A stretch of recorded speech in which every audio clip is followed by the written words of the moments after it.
अंदर मैंने आपको सेल वॉल के बारे में और सेल मेम्ब्रेन के बारे में पढ़ाया था, यूकैरियोटिक सेल की। ठीक है, अब हम बात करेंगे क्या ऑर्गेनल्स की, एक एक करके सारे ऑर्गेनल्स पढ़ते चलते हैं। तो सबसे पहला हमारे पास में जो ऑर्गेनल आता है वो आते हैं, उसकी बात करते हैं, जो कि हमारे पास में क्या है, माइटोकॉन्ड्रिया है। ये माइटोकॉन्ड्रिया जो था पहली बार ऑब्जर्व किया गया था एक साइंटिस्ट के द्वारा जिनका नाम था कोनिकर। क्या था? First observed by Kolliker. ठीक है, कोनिकर साइंटिस्ट से करा गया था। ये कहां पर देखा गया था? In muscle of insect, in muscle of insect. ठीक है भाई, ये जो माइटोकॉन्ड्रिया था कोनिकर के द्वारा डिस्कवर किया गया था, मतलब देखा गया था, और मसल ऑफ इंसेक्ट के अंदर देखा गया था।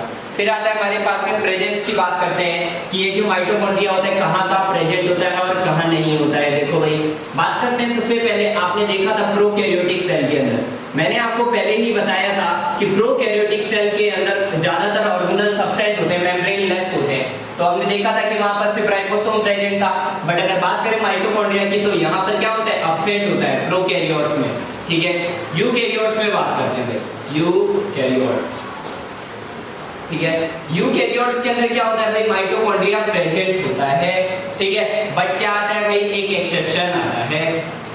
एक्सेप्शन आपकी एनसीईआरटी में नहीं लिखा है, फिर भी आप जान लीजिए। देखिए क्या होता है भाई, ह्यूमन आरबीसी जो रहती है हमारी, ह्यूमन आरबीसी, उस आरबीसी के अंदर क्या होता है भाई, माइटोकॉन्ड्रिया नहीं होता है।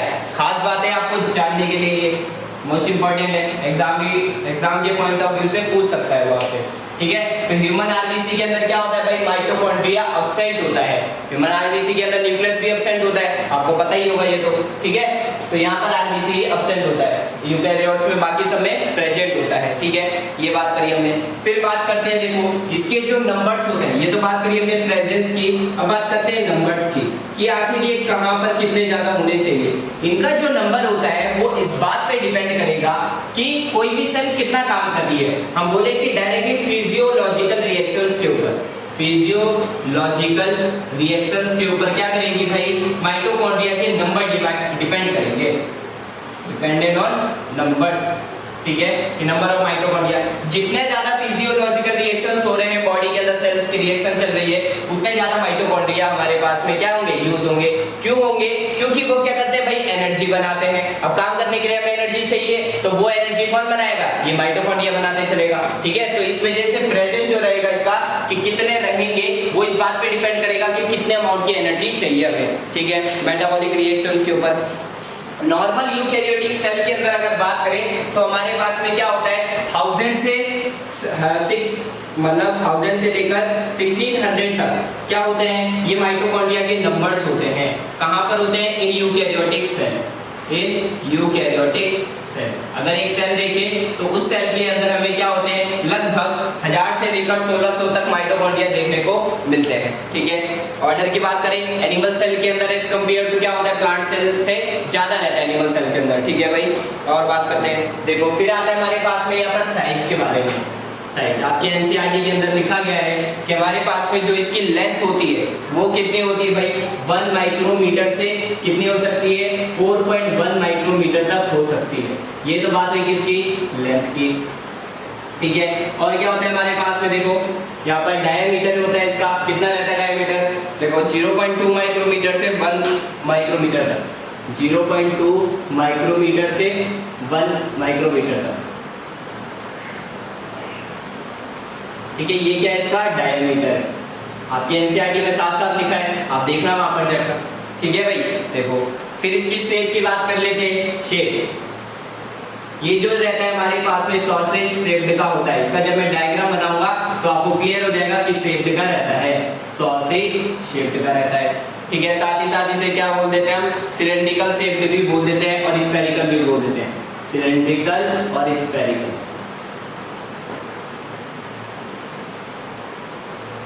ठीक है, ये बात हुई किसकी, इसके शेप की। आगे चलते हैं, देखो ये जो माइटोकॉन्ड्रिया होता है भाई, अगर किसी सेल के अंदर हम नॉर्मल माइक्रोस्कोप से देख रहे हैं तो ये माइटोकॉन्ड्रिया में क्लियरली विजिबल नहीं होता है।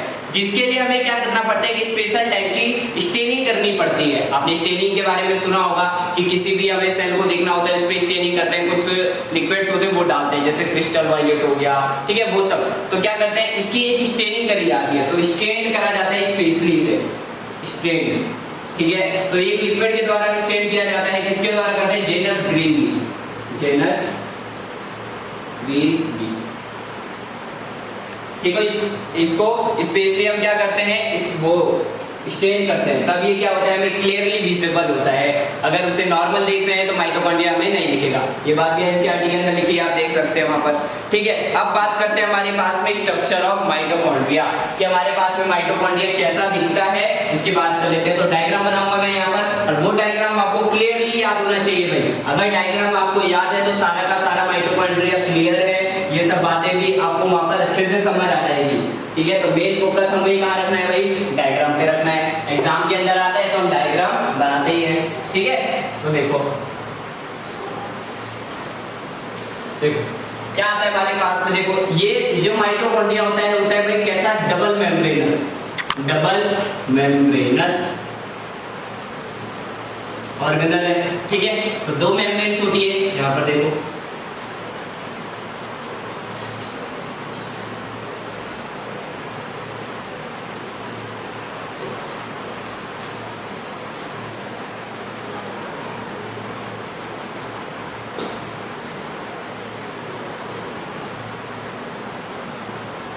ऐसी कुछ स्ट्रक्चर है। देखो डायग्राम से अच्छे से समझाऊंगा, डायग्राम पे मेन फोकस करना।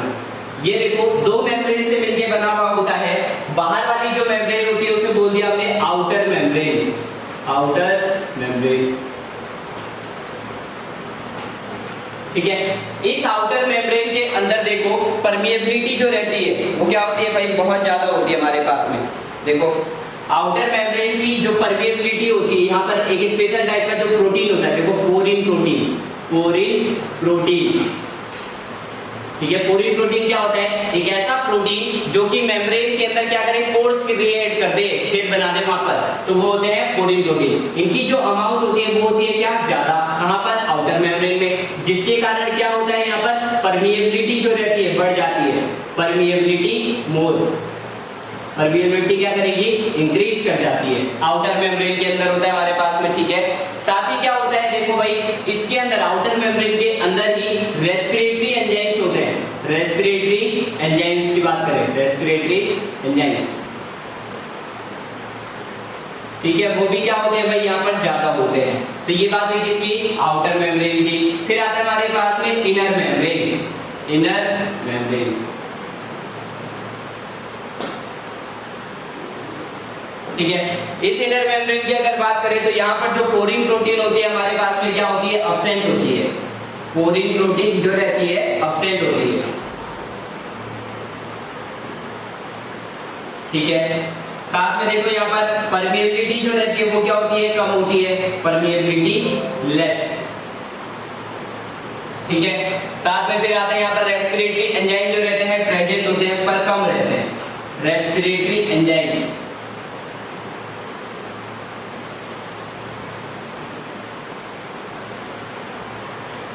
ठीक है, प्रेजेंट रहते हैं पर कम रहते हैं, ठीक है। ये बात है किसकी, आउटर मेम्ब्रेन की और इनर मेम्ब्रेन की, ठीक है।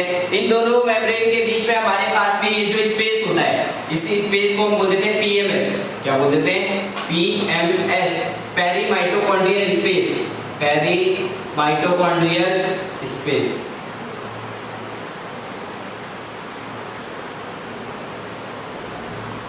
ठीक है भाई। देखो आगे चलते हैं, ये जो हमारे पास में क्या होता है, इनर मेम्ब्रेन होती है, इस इनर मेम्ब्रेन की स्ट्रक्चर देखो यहाँ पर कुछ इनफोल्डिंग्स बनी हुई है, तो infoldings of inner membrane, infoldings of inner membrane, inner membrane,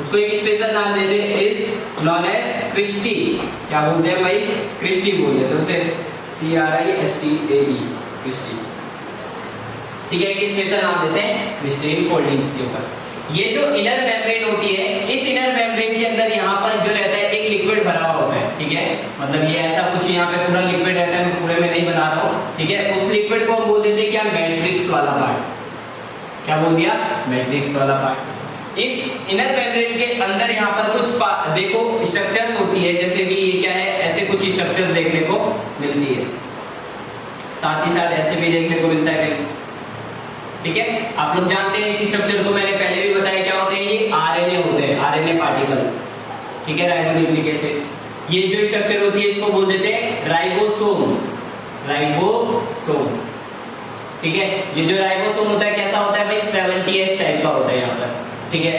साथ ही साथ देखो यहाँ पर इसकी जो ये वॉल्स होती है, इनर मेम्ब्रेन होती है, इस इनर वॉल के ऊपर ऐसी कुछ स्ट्रक्चर देखने को मिलती है,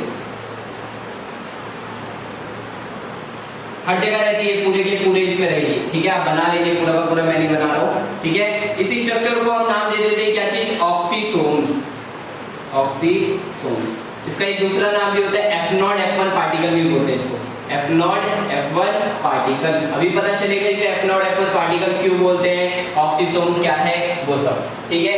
देखो तो ये बात है हमारे पास में किसकी भाई, इस राइबोसोम मतलब इस माइटोकॉन्ड्रिया की, ठीक है।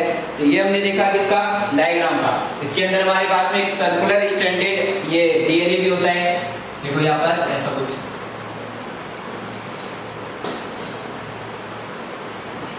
ये क्या है हमारे पास में, यहाँ बता रहा हूँ, सर्कुलर डीएनए, सर्कुलर डीएनए होता है, जो कि कैसा होता है भाई, डबल स्टैंडर्ड होता है, डबल स्टैंडर्ड। नंबर की बात करें तो 1 रहता है, नंबर 1, सिर्फ एक ही रहता है, एक सेल के अंदर, मतलब एक माइटोकॉन्ड्रिया के अंदर एक है, ठीक है। तो ये बात हमने देखो किसकी, माइटोकॉन्ड्रिया की बात करी, एक एक करके बात करते देखो। सबसे पहले हमने देखा कि माइटोकॉन्ड्रिया के अंदर हमारे पास में 2 मेम्ब्रेन थी, outer membrane, inner membrane. Outer membrane के अंदर एक स्पेशल टाइप का प्रोटीन होता है जिसको बोल देते हैं पोरिन प्रोटीन। उस प्रोटीन का काम होता है पोर्स क्रिएट करने का, ठीक है। तो क्या करेंगे, वो अमाउंट जो रहती है इसकी ज्यादा रहती है, जिसके कारण यहाँ पे क्या होता है, बहुत सारे पोर्स क्रिएट हो जाते हैं, ठीक है। तो परमेबिलिटी क्या हो जाएगी, बहुत ज्यादा हो जाएगी, कोई भी पार्टिकल यहाँ से वहाँ मूव कर सकता है, ठीक है। आगे चलते हैं, इनर, फिर आता है हमारे पास में इनर मेम्ब्रेन। इनर मेम्ब्रेन के अंदर पोरिन प्रोटीन की जो अमाउंट होती है वो खत्म ही होती है, एब्सेंट बोल देते हैं वहाँ पर, ठीक है। तो कुछ यहाँ पर क्या होता है, परमेबिलिटी जो रहती है बहुत कम हो जाती है। फिर रेस्पिरेटरी एंजाइम्स की बात करें तो यहाँ पर भी प्रेजेंट रहते हैं। अब पढ़ेंगे कि माइटोकॉन्ड्रिया का जो यूज होता है वो क्या होता है, रेस्पिरेशन के अंदर पढ़ते हैं हम, ठीक है। जब हम पढ़ते हैं कि वहाँ पर रेस्पिरेशन आता है तो वहाँ पर 4 स्टेप्स आती है हमारे पास में, ग्लाइकोलाइसिस होता है, क्रेब्स साइकिल होती है, लिंक रिएक्शन होता है, ETS होता है, इलेक्ट्रॉन ट्रांसपोर्ट सिस्टम। वो सब ग्लाइकोलाइसिस को छोड़कर बाकी जो 3 रिएक्शंस होती है वो इनकी मेम्ब्रेन्स पे ही होती है माइटोकॉन्ड्रिया की, ठीक है। तो वो सब हम वहाँ पढ़ते हैं, ठीक है। तो ये बात हुई। फिर हमने बात करी किसकी, देखो यहाँ पर इनफोल्ड्स बने जिसको हमने बोल दिया क्या चीज, क्रिस्टी। ये जो क्रिस्टी होता है क्या करता है भाई, इंक्रीज द सरफेस एरिया। ये क्या करती है, क्रिस्टी सरफेस एरिया बढ़ा देती है, इंक्रीज द सरफेस एरिया, ठीक है, सरफेस एरिया बढ़ा देती है, जिसके कारण यहाँ पर क्या होता है, सरफेस एरिया बढ़ते हैं तो वो जो ऑक्सीसोम्स होते हैं उसके नंबर बढ़ जाते हैं, जिसके कारण क्या हुआ है, नंबर ऑफ ऑक्सीसोम्स लगातार इंक्रीज कर गए, ऑक्सीसोम्स की क्या हो गई, अमाउंट ज्यादा हो गई, ठीक है। तो देखो फिर हमारे पास में ये जो फ्लूइड मैट्रिक्स वाला पार्ट हो गया, अंदर की साइड में लिक्विड भरा हुआ होता है, ठीक है। यहाँ पर कुछ पार्टिकल्स होते हैं जिसे आरएनए बोल दिया, राइबोसोम प्रेजेंट होता है जो कि 70S टाइप का होता है, प्रोटीन फैक्ट्री, प्रोटीन्स बनाते हैं यहाँ पर, ठीक है। तो ये हमारे पास में डीएनए होता है जिसके बेसिस सर्कुलर डीएनए होता है, डबल स्टैंडर्ड रहता है, नंबर 1 होता है। देखो माइटोकॉन्ड्रिया के अंदर एक अपना ही डीएनए होता है, जिसके कारण ये क्या करता है भाई, हमारे सेल के न्यूक्लियस के कंट्रोल में नहीं होता है। मतलब कि ऐसे कुछ ऑर्गेनल जो कि क्या करें, अपना डीएनए रखते हो और न्यूक्लियस के कंट्रोल में ना हो, उनको एक स्पेशल नाम दिया जाता है, बोलते हैं सेमी ऑटोनॉमस ऑर्गेनल। क्या बोलते हैं भाई, semi autonomous organelle, autonomous organelle,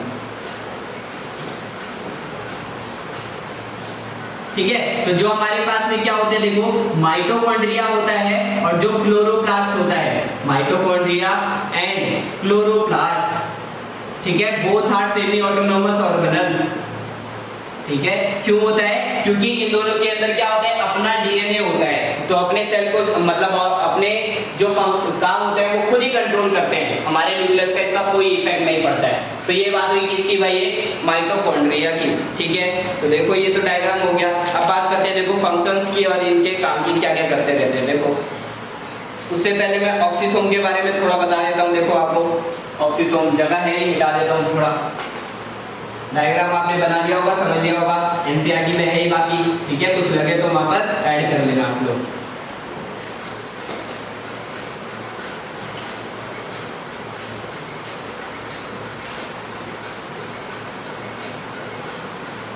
जैसे कि अगर मैं बात करूं, देखो ऑक्सीसोम के बारे में बताते हैं। उस ऑक्सीसोम को अगर जूम करके हम देखेंगे तो कैसा दिखाई पड़ता है, ऐसा दिखाई पड़ेगा।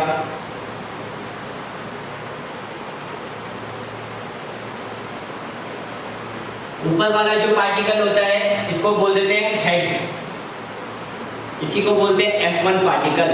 F1 पार्टिकल जो ये बीच में होता है इसे स्टॉक बोल देते हैं। ठीक है, और नीचे जो रहता है इसको बोल देते हैं F0 पार्टिकल। F0 पार्टिकल और बेस बोल देते हैं, बेस बोल देते हैं। ठीक है, तो देखो ये एक हमारे पास में क्या होता है, ऑक्सीसोम होता है, ऑक्सीसोम। इसका यूज कहाँ करते हैं हम, जब आप रेस्पिरेशन पढ़ेंगे, जब आप फिजियोलॉजी पढ़ेंगे, प्लांट फिजियोलॉजी की बात करता हूँ मैं यहाँ पर। ठीक है, प्लांट फिजियोलॉजी में हम जब रेस्पिरेशन वाला चैप्टर पढ़ेंगे तो वहाँ पर जब हम समझाते हैं आपको ईटीएस की जो इलेक्ट्रॉन ट्रांसपोर्ट सिस्टम होता है और लिंक रिएक्शन आती है, क्रैब साइकिल होता है, तो वहाँ पर समझते हैं इसका पूरा मेन फंक्शंस क्या होता है। देखो इसका मेन फंक्शन ये होता है कि एडीपी जो रहती है, एडिनोसिन डाइफॉस्फेट, आपने 10th क्लास के अंदर पढ़ा होगा। ये क्या करता है भाई, एक इनऑर्गेनिक फॉस्फेट के मॉलिक्यूल के साथ में जुड़कर क्या बनाता है भाई, एटीपी बनाता है। तो इसका मेन काम यही होता है कि क्या करना भाई, एटीपी का फॉर्मेशन कराने का। ठीक है, तो एटीपी एडिनोसिन ट्राइफॉस्फेट, 3 एनर्जी के मतलब फॉस्फेट के मॉलिक्यूल्स होते हैं। ठीक है, तो ये इसका मेन काम यही रहता है, किसका, ऑक्सीसोम का। तभी इसे हम बोलते हैं power house of the cell. क्या बोलते हैं, power house of the cell, power house of the cell. Mitochondria को बोलते हैं ना power house of the cell, बचपन से पढ़ते आ रहे हैं कि पावर हाउस क्यों बोलते हैं, ऐसी जगह जहां पर एनर्जी क्रिएट होती हो। तो हमारे सेल के अंदर क्या होता है, माइटोकॉन्ड्रिया के अंदर एनर्जी बनती है। देखो एटीपी बन रही है ना एनर्जी, ये बहुत सारे ऑक्सीसोम्स रहते हैं, बहुत सारी एनर्जी बढ़ेगी, तो एकदम क्या हुआ, एनर्जी का पूरा भंडार हो गया, जिसकी वजह से हमने क्या बोल दिया, power house of the cell. ठीक है भाई, देखो साथ ही साथ देखो यहाँ पर हम कुछ बातें देख लेते हैं। जैसे कि मैंने आपको बताया कुछ रेस्पिरेटरी एंजाइम्स होते हैं, वो रेस्पिरेशन के अंदर जानेंगे। तो हमारे पास में एक एंजाइम है जैसे कि सक्सिनिक डिहाइड्रोजिनेस एंजाइम, ऐसे कुछ एंजाइम आपको वहां जानने को मिलेंगे। Succinic dehydrogenase enzyme, dehydrogenase. ठीक है, ये क्या है, एक एंजाइम है। मैंने ऐसे एक नाम लिख दिया कि आपको लगे कि रेस्पिरेटरी एंजाइम भी कुछ यूज होते हैं। ठीक है, वो सक्सिनिक डिहाइड्रोजिनेस एंजाइम जो कि रेस्पिरेशन में यूज आएगा, वो वहां पर बताऊंगा मैं आपको। ठीक है, ये इनर मेम्ब्रेन पे होता है माइटोकॉन्ड्रिया के। देखो माइटोकॉन्ड्रिया के, अगर जो माइटोकॉन्ड्रिया है हमारा, उस माइटोकॉन्ड्रिया में से अगर आउटर मेम्ब्रेन हटा देते हैं तो उसको एक स्पेशल नाम से जानते हैं, जिसे बोलते हैं मीटोप्लास्ट। मीटोप्लास्ट आपकी कोई काम का नहीं है, फिर भी जान दो कि अगर माइटोकॉन्ड्रिया में से आउटर मेम्ब्रेन हटा दे तो उसको क्या बोल देते हैं, हम मीटोप्लास्ट बोल देते हैं। ठीक है भाई, देखो अब बात करते हैं बायोजेनेसिस की। वैसे काम का नहीं है आपका, इवोल्यूशन वाले कॉन्सेप्ट पे बेसिस होता है, तो रहने दो इसको। देखो अब सेमी ऑटोनोमस ऑर्गेनल के बारे में हमने आपको बता दिया। अब बात करते हैं भाई फंक्शंस ऑफ माइटोकॉन्ड्रिया। देखो भाई फंक्शंस थोड़े काम के हैं, याद करना भाई, फंक्शन सारे के सारे याद कर लेना आप लोग। एग्जाम्स में आते हैं आपके, डायरेक्ट 5-6 नंबर का क्वेश्चन उठा के दे देता है माइटोकॉन्ड्रिया। आप समझाओ भाई, स्ट्रक्चर बताओ, हर चीज लिख देना, डायग्राम बना देना, फंक्शंस बता देना सबके सब। देखो क्या क्या फंक्शन है। पहला फंक्शन जो रहता है इसका एनर्जी प्रोडक्शन का होता है। यहाँ बता रहा हूँ मैं क्या चीज, फंक्शंस। देखो पहला जो फंक्शन है इसका क्या है भाई, एनर्जी प्रोडक्शन का। आपको पता है भाई एनर्जी लगातार क्या करती है, बनाती रहती है, जिसके वजह से हमें बोलते हैं इसे power house of the cell. ठीक है, फिर बात करते हैं, देखो यहाँ पर वाइटेलोजेनेसिस क्या होता है, वाइटेलोजेनेसिस। वाइटेलोजेनेसिस क्या होता है, देखो ये होता है भाई yolk formation in egg, yolk formation in egg.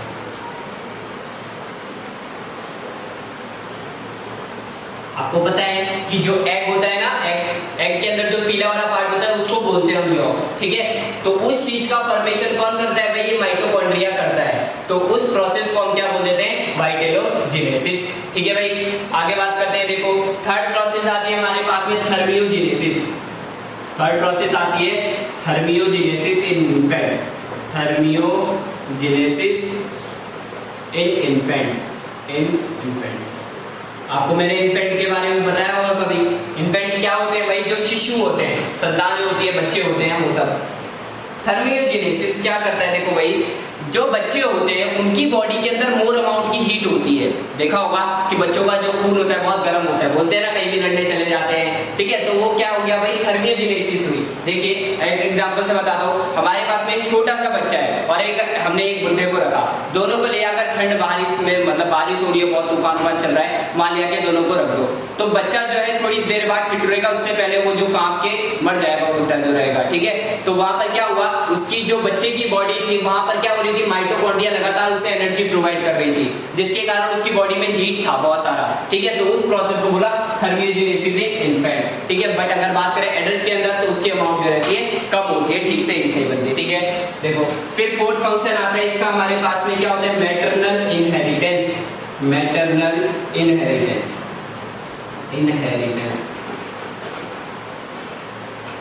देखो मैटरनल इनहेरिटेंस का मतलब क्या है, ऐसा इनहेरिटेंस जो कि सिर्फ माता से हुआ हो उसको बोलते हैं मैटरनल इनहेरिटेंस। आपको बात जेनेटिक्स में जानने को मिलती है कि हमारे पास में दो टाइप का इनहेरिटेंस होता है। एक ऐसा इनहेरिटेंस जो कि हमारे फादर से आ रहा है, पैटर्नल इनहेरिटेंस हो गया। एक ऐसा इनहेरिटेंस जो भी चीजें हमारी माता से आ रही है उसे बोलते हैं मैटरनल इनहेरिटेंस। तो ये जो माइटोकॉन्ड्रिया होता है ये क्या होता है भाई, हमें मदर से मिलता है, ठीक है। तो इस वजह से इसे क्या बोलते हैं, मैटरनल इनहेरिटेंस बोलते हैं, ठीक है। आगे चलते हैं, देखो फिर इसका जो फंक्शन आता है हमारे पास में, देखो क्या आता है, प्रोवाइड मोटिलिटी इन स्पर्म, प्रोवाइड मोटिलिटी इन स्पर्म। स्पर्म क्या होता है भाई, आपने 10th क्लास के अंदर पढ़ा होगा, ह्यूमन रिप्रोडक्टिव सिस्टम, ठीक है। Sperm is the male gamete, ठीक है, मेल गैमेट होता है, ठीक है। जब स्पर्म की हम स्ट्रक्चर पढ़ते हैं, अगर नहीं पढ़ा होगा तो आप लोग क्या करते हैं, ये 12th क्लास के अंदर आता है वैसे इसकी स्ट्रक्चर के बारे में, पर 10th में भी थोड़ा बहुत बताया जाता है, तो पता ही होगा आप लोगों को। क्या होता है, स्पर्म जो रहता है मोटाई नेचर का होता है, मतलब मूवमेंट करेगा। अब मूवमेंट करने के लिए क्या होती है, उसकी 3 पार्ट होते हैं, हेड, नेक, टेल बनी हुई होती है। तो उसमें जो टेल होता है ना, उस टेल के अंदर ये माइटोकॉन्ड्रिया जो रहते हैं ऐसे फॉर्म में अरेंज रहते हैं, ठीक है, अल्टरनेट फॉर्म में। तो वो जो माइटोकॉन्ड्रिया होते हैं वही क्या करते हैं, लगातार एनर्जी प्रोवाइड करते रहते हैं, जिसके कारण वो क्या करेगा भाई, टेल पे प्रेशर डालता है और आगे की साइड भागता चलता है, ठीक है। तो स्पर्म जो रहता है मोटाई नेचर का होता है। तो ये बात हमने बात करी किसकी, फंक्शंस की, माइटोकॉन्ड्रिया की। एनर्जी प्रोडक्शन हो गया, वाइटेलोजेनेसिस हो गया, यॉर्क फॉर्मेशन के लिए, थर्मियोजेनेसिस समझ गए हमने, मैटरनल इनहेरिटेंस हो गया, और क्या आ गया हमारे पास में, प्रोवाइड मोटिलिटी इन स्पर्म, ठीक है। तो आगे भाई देखो ये बात हुई किसकी भाई, फंक्शंस की, ठीक है। तो यहाँ तक हमारे पास में क्या होता है, ये पूरा माइटोकॉन्ड्रिया कंप्लीट होता है, ठीक है। तो ऑर्गेनल आपको समझ आ गया होगा। अब बात करते हैं देखो भाई प्लास्टिड्स की, किसकी बात करें भाई, प्लास्टिड। नेक्स्ट हमारे पास में आता है देखो ऑर्गेनल, प्लास्टिड। आप लोग एनसीईआरटी से जरूर पढ़े भाई, तभी क्लियर ज्यादा होगा आपको। प्लास्टिड,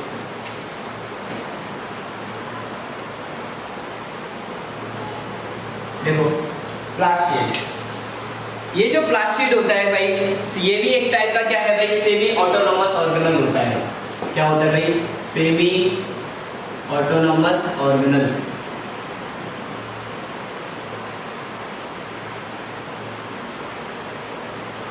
ठीक है।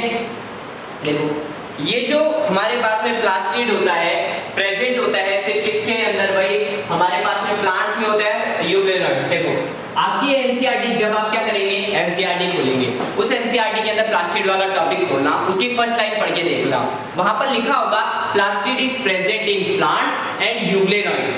क्या लिखा होगा भाई, कि प्लांट, ये जो प्लास्टिड होता है प्रेजेंट होता है कहां पर, प्लांट्स के अंदर, एंड यूग्लेनॉइड्स, यूग्लेनॉइड्स।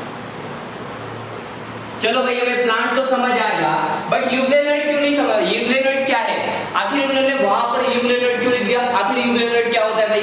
ठीक है। तो अगर जो होशियार बच्चा होगा वो तो समझ गया होगा यूग्लेनोइड क्यों है, ठीक है। बट अगर थोड़ा कोई नहीं समझ सकते हैं आप लोग, देखो क्या होता है जब हम एनिमल मतलब प्लांट की डाइवर्सिटी पढ़ते हैं वहाँ सब समझ आता है कि हमारे पास भी यूग्लेनोइड जो रहता है एक टाइप का प्रोटिस्ट होता है। हमने पढ़ते हैं प्रोटिस्टा, 5 क्लासेस आ जाती है, क्रिसोफाइट, डाइनोफ्लैजिलेट्स, यूग्लेनोइड्स, लाइमोट्स और प्रोटोजोअन्स, ठीक है।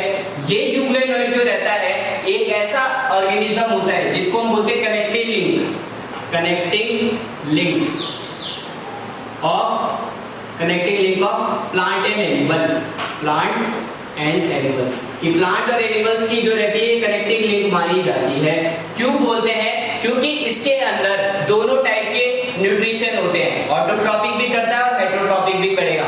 मतलब सनलाइट पड़ रही है तो फोटोसिंथेसिस के द्वारा खाना बना रहा है, सनलाइट नहीं है तो खाना किसे ले रहा है? ऑर्गेनिज्म से ले रहा है, हेटेरोट्रॉफ से, ठीक है। तो ये क्या होता है भाई, यूग्लेनोइड्स होते हैं तो कनेक्टिंग लिंक होता है प्लांट और एनिमल का, जिसके वजह से इसे क्या किया गया यहाँ पर कंसीडर किया गया है। तो आपकी जो एनसीईआरटी है तो वहां पर जो हमारे पास में ये है यूग्लेनोइड, वहां पर एक लाइन लिख लेना कि it is the connecting link of plant and animal, ठीक है। तो आगे की जो बात रहेगी हम क्या करेंगे नेक्स्ट लेक्चर के अंदर डिस्कस करते हैं, ठीक है। देखो तो प्लास्टिड की बात कर रहे थे हम लोग, ठीक है। तो प्लांट्स और यूग्लेनोइड्स के अंदर मतलब यूग्लेनोइड क्या था? कनेक्टिंग लिंक था प्लांट और एनिमल का, ठीक है। ये जो प्लास्टिड होता है हमारे पास में, देखो भाई ये 3 टाइप के होते हैं। प्लास्टिड जो रहता है हमारे पास में क्या होते हैं? 3 टाइप्स के होते हैं। एक होता है हमारे पास में देखो कैसा क्या होता है? ल्यूकोप्लास्ट, ल्यूकोप्लास्ट, ठीक है। एक होता है हमारे पास में क्लोरोप्लास्ट, अभी हम डिटेल में पढ़ेंगे क्लोरोप्लास्ट के बारे में। एक होता है हमारे पास में chromoplast, chromoplast. There are 3 types of plastid are present in plants, ठीक है। ल्यूकोप्लास्ट क्या होता है भाई? इसको कलरलेस प्लास्टिड बोलते हैं। क्या बोलते हैं? कलरलेस प्लास्टिड, ठीक है। ये जो रहता है हमारे पास में क्या होता है? ये प्लास्टिड तो है, कलरफुल प्लास्टिड है, तो इसमें जो पिगमेंट होता है प्रेजेंट होता है, पिगमेंट प्रेजेंट। कौन सा पिगमेंट रहता है भाई?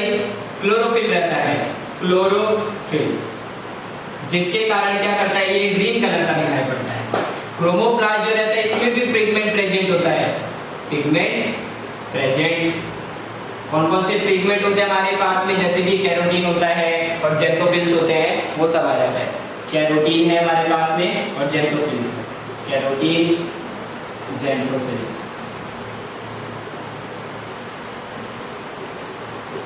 ठीक है। देखो ये जो रहते हैं हमारे पास में कैसा कलर प्रोवाइड करता है? Yellow, red, orange. कलर कैसे कैसे देता है? ये येलो दे सकता है, रेड दे सकता है और ऑरेंज दे सकता है। मतलब कलरफुल पार्ट जो रहेगा हमारा में, ये कौन बनाएगा? क्रोमोप्लास्ट बनाता है। देखा होगा आपने जो चीली होती है, मिर्च होती है, वो पहले क्या होती है? ग्रीन कलर की दिखाई पड़ती है, तो उस समय क्या होता है? उसमें क्लोरोप्लास्ट रहता है। बट कुछ समय बाद वो ग्रीन चिली चेंज हो जाती है, रेड चिली के अंदर लाल कलर की दिखाई पड़ती है, तो वो किस में चेंज हो गई भाई? क्रोमोप्लास्ट के अंदर हो गई, उसका पिगमेंट ही चेंज हो गया, ठीक है। तो ये बात है। तो हमने देखा कि जो हमारे पास में येलो, रेड कलर होते हैं, तो ये क्या करता है? जो क्रोमोप्लास्ट होता है ना, ये किस किस को कलर देता है भाई? लीव्स को कलर दे, लीव्स क्या? फ्रूट को देता है हमारे पास में, फ्रूट्स को कलर देता है, ठीक है। पेटल्स को देता है हमारे पास में, जो पत्तियां होती है कलरफुल वाली। आपने पेरिकार्प देखा था ना, फ्रूट की पेरिकार्प। पेरिकार्प क्या होती है? Covering of fruit, outer covering जो रहती है पेरिकार्प। पेरिकार्प 3 चीज से मिलकर बनी होती है, एपिकार्प, मेसोकार्प और एंडोकार्प, ठीक है। तो हमारे पास में ये बात है किसकी? क्रोमोप्लास्ट की, ठीक है। आगे बात करते हैं। देखो क्लोरोप्लास्ट के अंदर हमारे पास में क्या है? पिगमेंट है, क्लोरोफिल प्रेजेंट होता है यहाँ पर, तो लीव्स के अंदर देखने को मिलता है। और ये क्या करता है भाई? फोटोसिंथेसिस में मदद करता है, फोटोसिंथेसिस। जहां भी क्लोरोफिल की बात आती है हम तो सीधा चुपचाप से बोल देते हैं भाई फोटोसिंथेसिस, ठीक है भाई। देखो अब ये जो ल्यूकोप्लास्ट होता है भाई, ये होता है कलरलेस प्लास्टिड, इसमें तो कोई कलर ही नहीं है। तो क्या काम करता है? देखो भाई इसका जो फंक्शन होता है क्या करता है? फूड स्टोर करता है, फूड स्टोरेज का करता है। इसका जो फंक्शन होता है क्या करता है भाई? फूड स्टोर करने का, फूड स्टोर। फूड स्टोर के बेसिस पर ये क्या करता है? 3 टाइप्स का रहता है हमारे पास में, 3 टाइप का रहता है। एक होता है हमारे पास में एल्यूरोप्लास्ट, एल्यूरोप्लास्ट। एक होता है हमारे पास में अमाइलोप्लास्ट, एक होता है हमारे पास में इलियोब्लास्ट, इलियोब्लास्ट स्पेलिंग थोड़ी गड़बड़ रहेगी मेरे हिसाब से इलियो की, देख लेना वो आप लोग, ठीक है। और ओलियोब्लास्ट भी बोलते हैं इसी को, ओलियोब्लास्ट, ठीक है।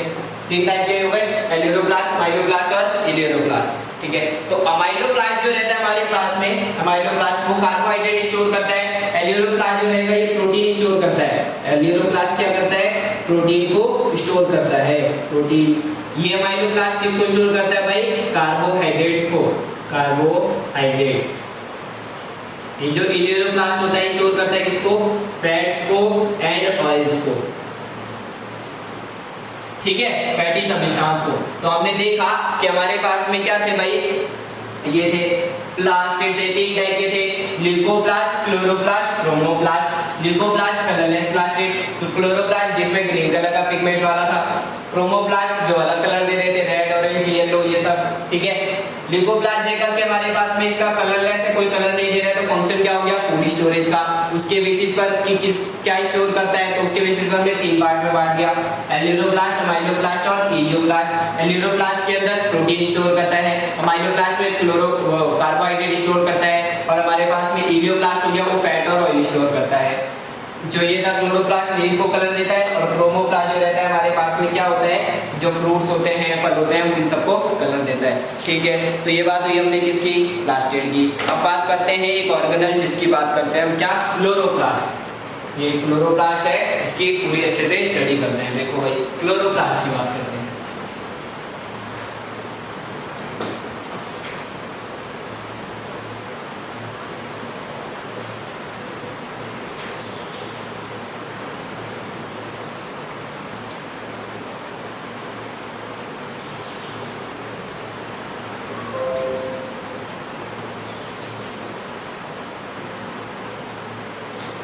क्लोरोप्लास्ट, ठीक है। देखो ये क्लोरोप्लास्ट जो रहता है एक ऐसा ऑर्गेनल होता है भाई जिसके अंदर क्या होता है भाई, पिगमेंट स्टोर होता है। उस पिगमेंट को हम क्या बोल देते हैं भाई, क्लोरोफिल।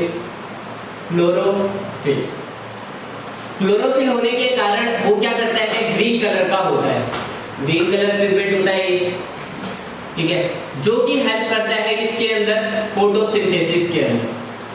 फोटोसिंथेसिस, फोटोसिंथेसिस एक ऐसी प्रोसेस होती है जिसमें क्या होता है, कार्बन डाइऑक्साइड और H2O को मिलाकर हम क्या करते हैं, ग्लूकोज बना देते हैं सनलाइट और क्लोरोफिल की प्रेजेंस में। साथ ही कुछ ऑक्सीजन होती है वो एनवायरनमेंट में रिलीज कर दी जाती है। उस पूरी प्रोसेस को हम बोलते हैं फोटोसिंथेसिस। तो क्लोरोप्लास्ट जो रहता है हमारे पास में, उसका काम है क्या करने का भाई, लाइट एनर्जी को कन्वर्ट कर देना किसको, फूड के अंदर, ठीक है। आगे बात करते हैं, इसकी जो साइज होती है हमारे पास में, साइज आपकी एनसीईआरटी में दिया गया है, देख लेना वहां पर क्या है, 5 to 10 micrometer into 2 to 4 micrometer. देखो 5 से 10 माइक्रोमीटर इंटू यहाँ पर 2 to 4 माइक्रोमीटर, ठीक है, ये इसका साइज होता है, ठीक है। इसकी शेप की अगर बात करूं, डिस्कॉइडल होती है और लेंस शेप्ड होती है। शेप डिस्कॉइडल, भी डायग्राम से पता चल जाए कैसा शेप का होता है, डिस्कॉइडल एंड लेंस शेप, ठीक है भाई, इसकी बात हो गई। फिर आता है हमारे पास में नंबर की।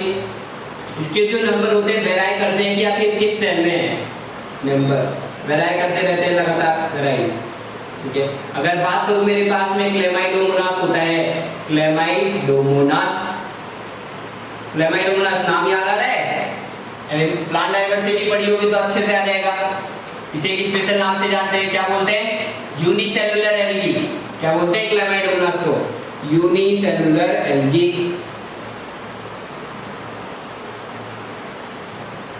ऐसे हमारे पास में यूनिसेलुलर क्या होती है, फंजाई होती है, क्या आता है, ईस्ट, ठीक है। देखो क्लेमाइडोमोनास की हो गई बात। क्लेमाइडोमोनास के अंदर जो इसका नंबर होता है वो होता है 1, मतलब कि एक क्लेमाइडोमोनास की सेल के अंदर क्या होगा, सिर्फ एक क्लोरोप्लास्ट प्रेजेंट होता है, ठीक है। अगर बात करूं मेसोफिल ऑफ लीफ के अंदर, ठीक है, क्या चीज हमारे पास में, mesophyll, mesophyll of leaf, leaf की दो सरफेस होती है, लीफ देखा होगा पत्ती, उसकी दो surface, upper epidermis, lower epidermis, बीच वाला टिश्यू क्या हो गया, मेसोफिल टिश्यू। उस मेसोफिल टिश्यू के अंदर क्लोरोप्लास्ट के जो नंबर होते हैं वो होते हैं 20 से 40, 20 से कितने हो सकते हैं, 40 हो सकते हैं। आपके एनसीईआरटी में लिखा है, सब देख लेना वहां पर, ठीक है, मैक्सिमम। अब बात करते हैं देखो इसके स्ट्रक्चर की, पूरी की पूरा आखिर दिखता कैसा है क्लोरोप्लास्ट, आपको डायग्राम से बहुत अच्छे से क्लियर हो जाएगा भाई, ठीक है। तो मेन ज्यादा फोकस जो रहता है डायग्राम पे होना चाहिए, क्योंकि डायग्राम जो रहता है अपने को क्या करता है, बायोलॉजी में बहुत ज्यादा हेल्प करता है किसी भी चीज को समझने के लिए। तो सबसे पहले क्या करना है अपने को, डायग्राम बनाना है। तो इसका डायग्राम देख लेते हैं। देखो भाई सबसे पहले तो ये क्या होता है भाई, डबल मेम्ब्रेनस ऑर्गेनल होता है। तो दो मेम्ब्रेन बना लेते हैं अपन लोग, एक मेम्ब्रेन ये रही,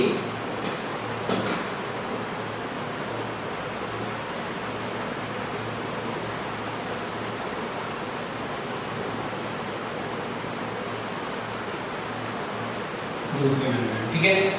ये डबल मेम्ब्रेनस हो गया। ये क्या कहलाए भाई, आउटर मेम्ब्रेन, आउटर मेम्ब्रेन,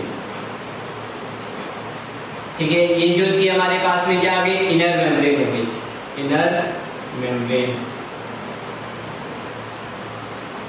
ठीक है। आप एनसीईआरटी जब पढ़ोगे ना तो एक बात मिलेगी, वहां पर एक लाइन देखेंगे आपको मिलेगी कि outer membrane is more permeable than inner membrane.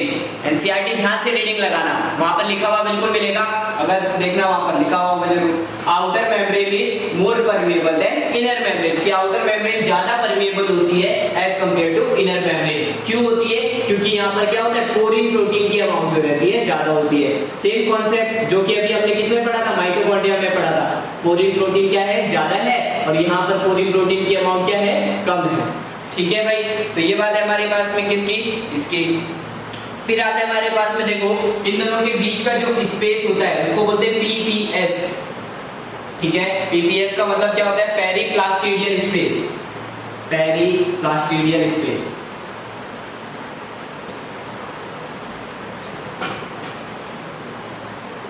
ठीक है। इसकी बात भाई अब देखो इसके अंदर की स्ट्रक्चर बनाते हैं, देखो कैसा रहता है।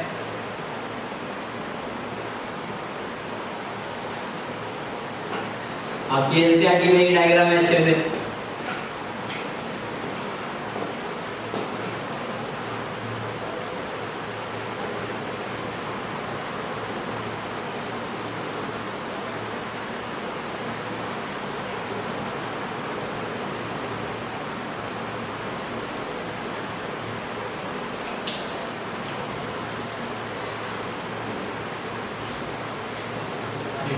ठीक है। ये हमने बनाया क्या भाई, डायग्राम। अब इसके बारे में देखो क्या चीज सीन है इसका। देखो ये हमारे पास में क्या होता है, एक स्ट्रक्चर होती है जिसको बोल देते हैं क्या, थाइलेकोइड्स। क्या बोलते हैं, थाइलेकोइड, ठीक है। ये थाइलेकोइड, ये थाइलेकोइड, ये ग्रुप ऑफ थाइलेकोइड्स होते हैं। बहुत सारे थाइलेकोइड पाइल्स ऑफ स्ट्रक्चर बनाते हैं, मतलब कि एक सिक्का है उसको एक ऐसे फॉर्म में अरेंज कर दो, ठीक है। पाइल्स ऑफ कॉइन बोल देते हैं, आपके एनसीईआरटी में लिखा है। इस थाइलेकोइड के पूरे ग्रुप को यहाँ से लेकर पूरा का पूरा यहाँ तक, इसको हम क्या बोल देते हैं भाई, ग्रेनम बोल देते हैं। क्या बोलते हैं, ग्रेनम, ठीक है। अब हमारे पास में एक ग्रेनम ये हो गया, दूसरा ग्रेनम ये हो गया, और तीसरा ग्रेनम ये हो गया। तो ग्रुप ऑफ जो ग्रेनम रहता है, ये ग्रेनम और ये ग्रेनम, तीनों के ग्रुप को, ग्रेनम को क्या बोल देते हैं, ग्रेनम बोल देते हैं, ठीक है। जिस स्ट्रक्चर से ये ग्रेनम जो रहते हैं आपस में अटैच होते हैं, उन स्ट्रक्चर को हम बोल देते हैं क्या चीज, देखो ये स्ट्रोमा लैमेली। क्या बोलते हैं, स्ट्रोमा लैमेली, ठीक है। और आप जब आईसीएसई की किताब देखोगे, क्लास 10th आईसीएसई के अंदर इसका डायग्राम लिखा है, वहां पर लिखा है, इसी को दूसरे नाम से भी जानते हैं, फ्रेट्स। देखना यकीन नहीं हो रहा तो वहां के आईसीएसई की किताब उठाना, बायोलॉजी की क्लास 10 की, वहां पर देखना सेल वाले चैप्टर के अंदर क्लोरोप्लास्ट में फ्रेट्स लिखा रहता है वहां, ठीक है। तो स्ट्रोमा लैमेली को हम दूसरे नाम से भी जाने जाते हैं, फ्रेट्स। हमारी एनसीईआरटी में इसका कोई डिस्कशन नहीं है, फ्रेट्स क्या होते हैं, ठीक है। तो ये हमारे पास में देखो क्या हो गया, आप जब एनसीईआरटी पढ़ोगे ना तो वहां पर बहुत कंफ्यूजन होगा, ठीक है। तो आप जब वहां पे डायग्राम है, उस डायग्राम के अंदर ये अच्छे से अरेंज कर ले, बिल्कुल सिस्टमैटिक वे में बना ले, ताकि ताकि आपको दोबारा एनसीईआरटी पढ़े तो अच्छे से क्लियर हो जाए, क्योंकि एनसीईआरटी के जब आप परिभाषा पढ़ेंगे तो आपको वहां पे क्लियर नहीं होने वाला कि थाइलेकोइड क्या होती है, ग्रेनम क्या होता है, ग्रेना क्या होती है, बहुत कंफ्यूजन होने वाला है। ठीक है, तो उन सबको समझने के लिए ये डायग्राम सही है। देखो क्या था, एक थाइलेकोइड था, ये थाइलेकोइड्स क्या होती है, सिक्के की तरह था पाइल्स ऑफ कॉइन, वो अरेंज हो रखे हैं यहाँ पर हमारे पास बहुत सारे ग्रुप ऑफ थाइलेकोइड्स को हमने क्या बोला, ग्रेनम।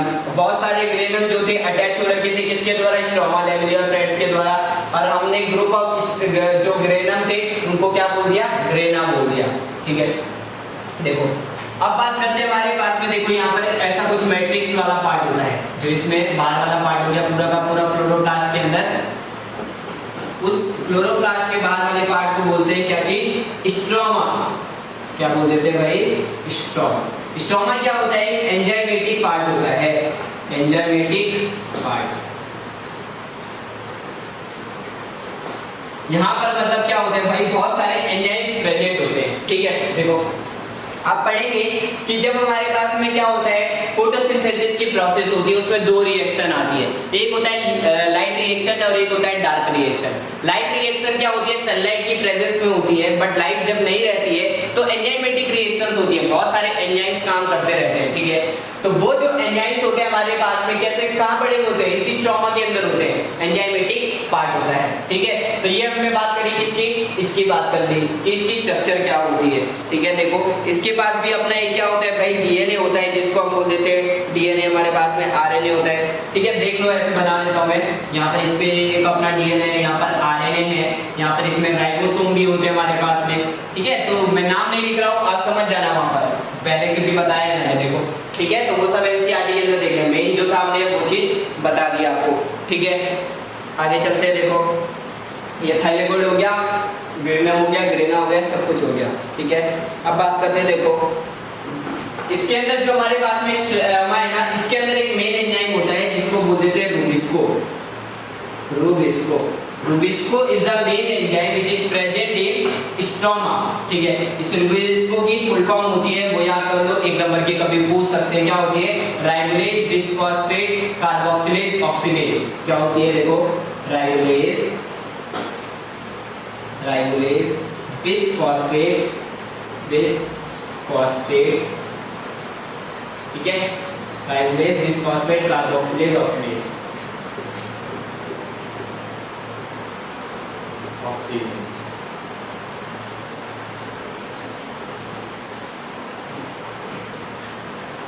ठीक है, राइबोलेज बिसफॉस्फेट कार्बोक्सिलेज ऑक्सीडेज। जब एनसीईआरटी पढ़ोगे तो सब मिल जाएगा, कोई दिक्कत की बात नहीं है। ठीक है, फोटोसिंथेसिस वाले चैप्टर के अंदर अच्छे से लिखा हुआ है। ठीक है, तो ये रूबिस्को की होगी। रूबिस्को जो रहता है हमारे पास में मोस्ट अबंडेंट प्रोटीन होता है, टाइप का प्रोटीन होता है लिविंग वर्ल्ड का।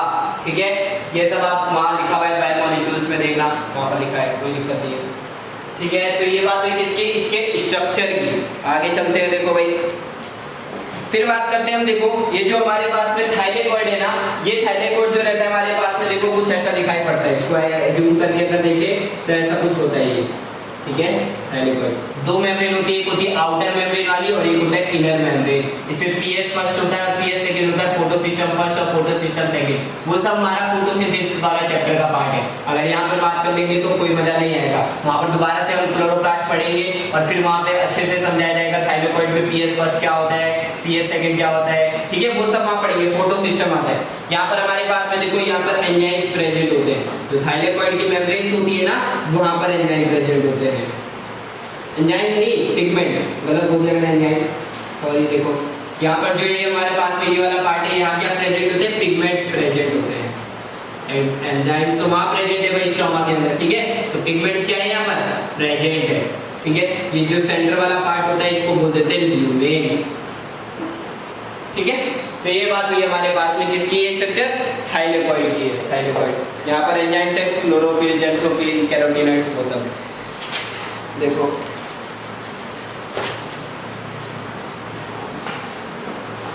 तो ये बात है हमारे पास में, देखो भाई किसकी, पूरी के पूरी क्लोरोप्लास्ट की। तो उम्मीद करता हूँ यहाँ पर क्लोरोप्लास्ट समझ आ गया होगा आपको। क्लोरोप्लास्ट का मेन फंक्शन क्या होता है भाई, फोटोसिंथेसिस होता है। दो रिएक्शन होती है, लाइट रिएक्शन और डार्क रिएक्शन। लाइट रिएक्शन के अंदर वो क्या करता है, लाइट का यूज करके केमिकल एनर्जी बनाएगा और उस केमिकल एनर्जी का यूज करते हुए वो रात को डार्क रिएक्शन में एंजाइमेटिक पार्ट से फूड का सिंथेसिस करता है। ठीक है, वो सब है।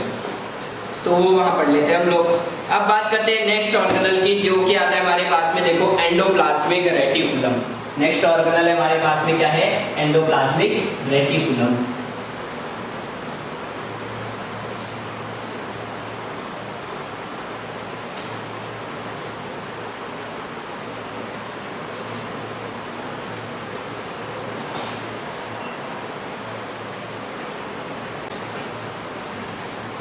एंडोप्लाज्मिक रेटिकुलम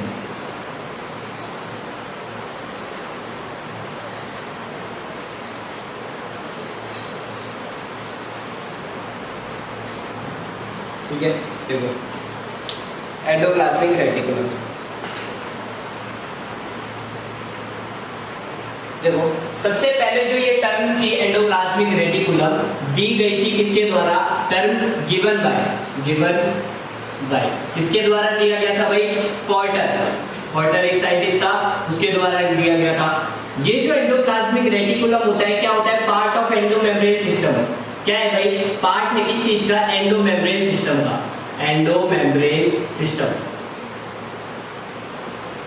एंडोमेम्ब्रेन सिस्टम क्या होता है, देखो आप एनसीईआरटी पढ़ेंगे तो वहां पर एक टर्म मिलेगी एंडोमेम्ब्रेन सिस्टम।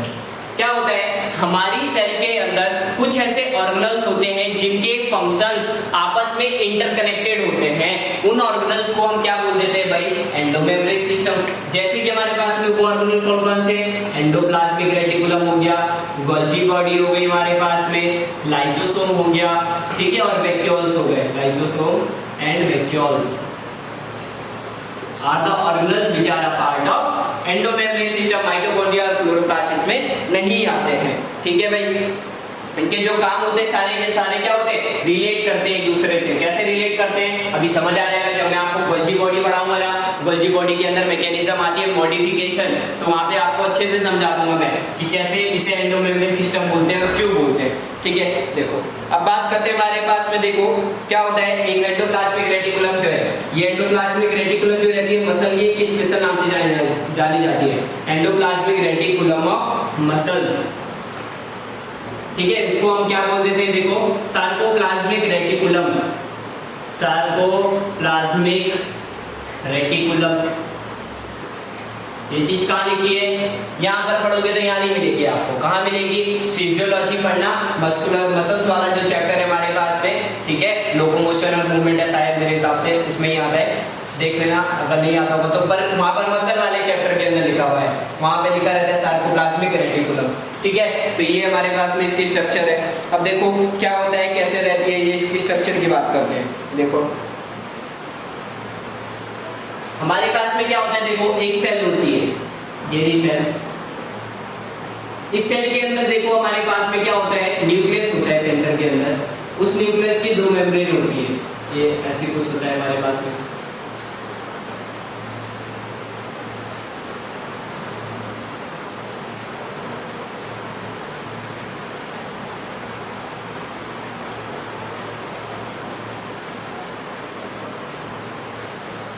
ठीक है, देखो ये हमारे पास में पूरा का पूरा क्या है भाई, न्यूक्लियस है, न्यूक्लियस, ठीक है, सेंटर में न्यूक्लियस है। इस न्यूक्लियस की दो मेम्ब्रेन है, एक बाहर वाली है जिसको हमने नाम दिया क्या चीज, आउटर मेम्ब्रेन, एक अंदर की साइड में है जो कि हमने क्या बोल दिया, इनर मेम्ब्रेन, इनर मेम्ब्रेन, ठीक है। ये जो आउटर मेम्ब्रेन होती है, देखो क्या कर रही है, कुछ इनफोल्ड्स बना रही है, इन्हीं इनफोल्ड्स को हम क्या बोल देते हैं, एंडोप्लाज्मिक रेटिकुलम बोल देते हैं, एंडोप्लाज्मिक रेटिकुलम। ये जो ईआर होती है हमारे पास में दो टाइप की होती है, देखो ईआर के ऊपर कभी कभी कुछ ऐसे पार्टिकल जो रहते हैं अटैच फॉर्म में रहते हैं, ठीक है। ये क्या होते हैं हमारे पास में, राइबोसोम्स होते हैं, राइबोसोम्स। अगर ईआर के ऊपर ये राइबोसोम्स अटैच होते हैं तो उसे बोल देते हैं आर, ठीक है। अगर राइबोसोम एंडोप्लाज्मिक रेटिकुलम के अंदर वो राइबोसोम सब्सटेंट है तो उसको बोल देते हैं एसईआर। आरईआर मतलब रफ एंडोप्लाज्मिक रेटिकुलम, उसकी सरफेस रफ हो जाती है, और जो यहाँ पर क्या होता है, smooth endoplasmic reticulum, smooth endoplasmic reticulum, ठीक है। ये सरफेस स्मूथ होती है इस वजह से। फंक्शन की बात करते हैं, देखो फंक्शन क्या आता है हमारे पास में, जो ये आरईआर होता है ना, आरईआर, इसका काम होता है किस चीज का, प्रोटीन सिंथेसिस करने का, प्रोटीन सिंथेसिस का। आपने पढ़ा होगा कि राइबोसोम को क्या बोलते हैं, प्रोटीन फैक्ट्री बोलते हैं। बहुत सारी प्रोटीन्स बनाता है, इसलिए इसे प्रोटीन फैक्ट्री बोल देते हैं। ठीक है, तो यहाँ पर क्या है भाई, प्रोटीन वो राइबोसोम अटैच है, तो राइबोसोम क्या करेगा भाई, प्रोटीन्स बनाते चलेगा हमारे पास में। ठीक है, तो हमारे पास में ये जो एसईआर होता है, स्मूथ एंडोप्लाज्मिक रेटिकुलम, इसका काम क्या होता है भाई, लिपिड्स का सीक्रेशन करने का। ठीक है, और क्या बनाता है, स्टेरॉइड्स बनाता है, स्टेरॉइड्स। स्टेरॉइड्स क्या होते हैं हमारे पास में, कुछ हार्मोन्स होते हैं, सेक्सुअल हार्मोन्स, जैसे कि हमारे पास में क्या है, टेस्टोस्टेरोन और प्रोजेस्टेरोन। टेस्टोस्टेरोन और प्रोजेस्टेरोन, क्या उन सबका सिंथेसिस कौन करता है, ये कर देता है। ठीक है, तो ये बात करी हमने किसकी, आरईआर की और एसईआर की। ठीक है भाई, देखो फिर आगे चलते हैं हमारे पास में, देखो फिर आता है हमारे पास में एक माइक्रोसोम आएगा, फिर हमारे पास में कॉमन फंक्शंस होंगे किसके, ईआर के। ईआर के कुछ फंक्शंस हैं, वो समझाऊंगा मैं अभी आपको। ठीक है, तो आगे चलते हैं। तो हमें फंक्शन जानने हैं आगे। देखो अब क्या करना है, हमें फंक्शंस की बात करनी है, फंक्शंस, कॉमन फंक्शंस की बात करते हैं। देखो एंडोप्लाज्मिक रेटिकुलम में तो सबसे पहला जो फंक्शन होता है इसका मैकेनिकल सपोर्ट का होता है हमारे पास में। क्या होता है पहला फंक्शन, मैकेनिकल सपोर्ट।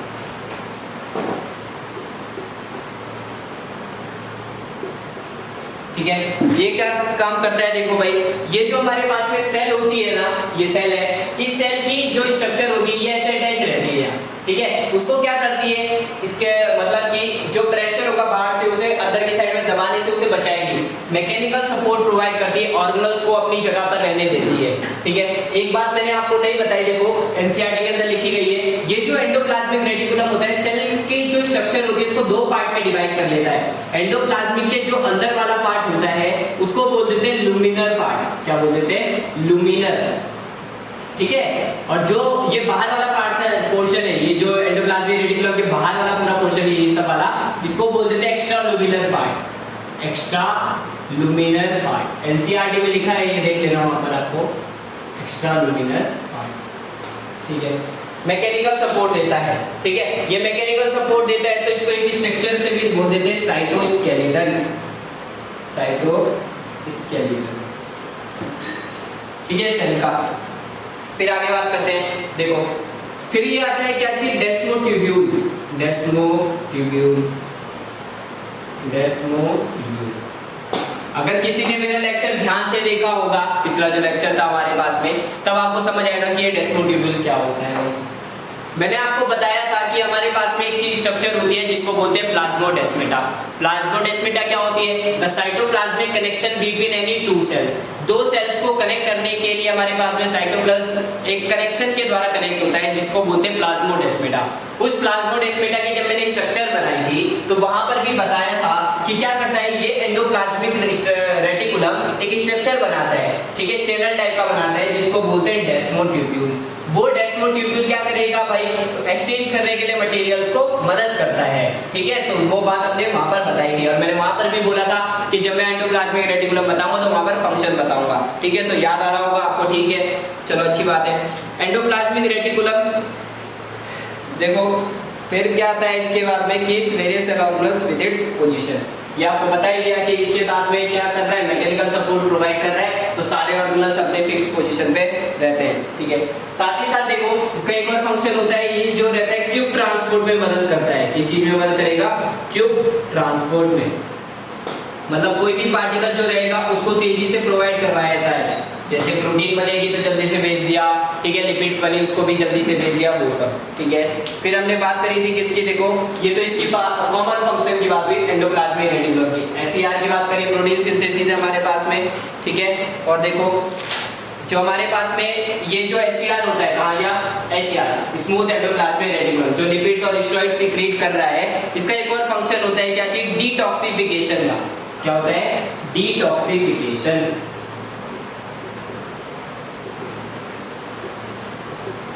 ठीक है, डिटॉक्सिफिकेशन। डिटॉक्सिफिकेशन का मतलब क्या होता है हमारे पास में, देखो जब हमारे पास में कुछ मेडिसिन होती है, उस मेडिसिन का यूज कर लेते हैं। अब यूज करने के बाद में क्या होता है, कुछ उसमें सब्सटेंस बनता है जो कि टॉक्सिक नेचर का होता है, जहरीला पदार्थ होता है, जो हमारी बॉडी को नहीं चाहिए, सेल को नहीं चाहिए रहता है, जो कि हमारे पास में जैसे कि P450 एंजाइम है, P450 एंजाइम्स। ठीक है। ये क्या होता है देखो, एक ऐसे एंजाइम होते हैं जो कि हमारे एंडोप्लाज्मिक स्मूथ एचसीआर में क्या करे, सीक्रेट आउट करे। ये एंजाइम क्या करते हैं, उन टॉक्सिक सब्सटेंस को रिमूव करवा देते हैं हमारी बॉडी से, कि हमारी बॉडी जो रहे पूरी की पूरी क्या रहेगी, हेल्दी रहेगी। तो हमने क्या करा भाई, कंप्लीट एंडोप्लाज्मिक रेटिकुलम के बारे में यहाँ पर जान लिया। तो अभी तक हमने क्या पढ़ लिया, माइटोकॉन्ड्रिया पढ़ लिया हमने, क्लोरोप्लास्ट पढ़ लिया, एंडोप्लाज्मिक रेटिकुलम पढ़ लिया। अब नेक्स्ट क्लास जो रहेगी हम उसमें गोल्जी बॉडी के बारे में पढ़ेंगे, राइबोसोम्स क्या होता है, वैक्यूल्स क्या होते हैं, न्यूक्लियस क्या होता है, वो सब पढ़ेंगे। ठीक है भाई।